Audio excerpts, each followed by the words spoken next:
سلام و خیلی خوش اومدید به ویدیوی جدید. آقا یادتونه توی ویدیوی قبل گفتم داداش چنل رو سابسکرایب کن که ما هر روز ویدیوی آموزشی درباره کال آف داریم. سابسکرایب نکردی از آموزش‌های ما داری جا میمونی و تویی که یعنی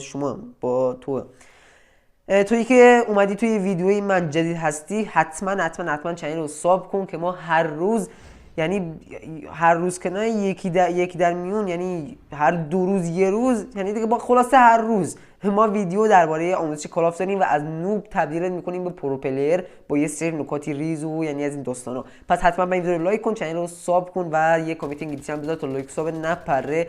اون زنگوله کوچیکو هم روی آل بذار تا هر موقع ما ویدیو گذاشتیم یوتیوب بهت خبر بده که داش ایلوستیوتی ویدیو گذاشته، بیا ویدیوشو ببین. به همین راحتی. حالا بریم سراغ آموزشمون.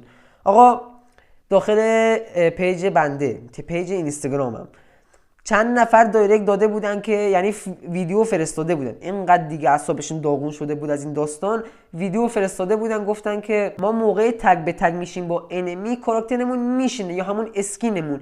یکی بود داخل فارم توی خونه‌ای بود، انمی اومد جاش میخواست اسلاید بزنه بره اون ورش با شاتگان بزنش، یهو کاراکترش نشست و انمی زدش، اعصابش داغون شد. و واسه خودتون هم پیش اومده داخل مولتی میریم با طرف، میریم دوئل و میخوایم اسلاید بزنیم، کاراکترمون میشینه و با اسنایپ میزنه ما رو پاره میکنه، یا حالا با هر گانی دیگه فرقی نداره. ولی من امروز اومدم این آموزش خفن رو واسهتون بدم که بهتون یعنی آموزش بدم که دیگه اصلا وقتی اسلاید میزنید کاراکترتون نمیشینه با یه نکاتی ریز. البته اینم بگم که این ویدیو رو باید تا آخر نگاه کنی و یه گیم پلی کوتاه ببینیم و بعدش میریم سراغ آموزش. یه سری نکات هست بهت میگم و از این داستان دیگه. اصلا کاراکترت نمیشینه، اگه باور نداری فقط کافی این ویدیو تا آخر ببینی.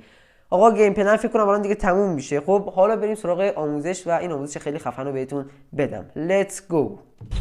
خب وارد بخش تمرینات بازی شدیم و الان که میخوایم اسلاید بزنیم میبینید که کاراکترمون میشینه. به همین راحتی من این مشکل رو واسهتون حل میکنم و میبینید که اسلاید زدن باهاش راحت نیست. و اولین کاری که ما باید بکنیم وارد بخش ستینگ بشیم، وارد بخش این سنسیویتی نه، وارد بخش بیسیک بشیم. ولی اگه اسمش درست گفتم میایم پایین، این گزینه رو میبینید اسلاید هانت، حالا اسلاید هر چی هست، همین گزینه‌ای که آف آنش کردم و این واسه شما خاموشه، روشنش میکنی، یعنی از حالت آف میذاری روی حالت روشن شدن، حالا هر چی هست روی حالت دیگه نمیدونم، باید روشنش کنیم گزینه رو. ببینید که اسلاید زدن به همین راحتی 100 برابر واسه بهتر میشه. این بود از این ویدیوی امروز. امیدوارم از این کل لذت برده باشی و منتظر آموزش فردا باش. لیتس گو تا ویدیوی بعد.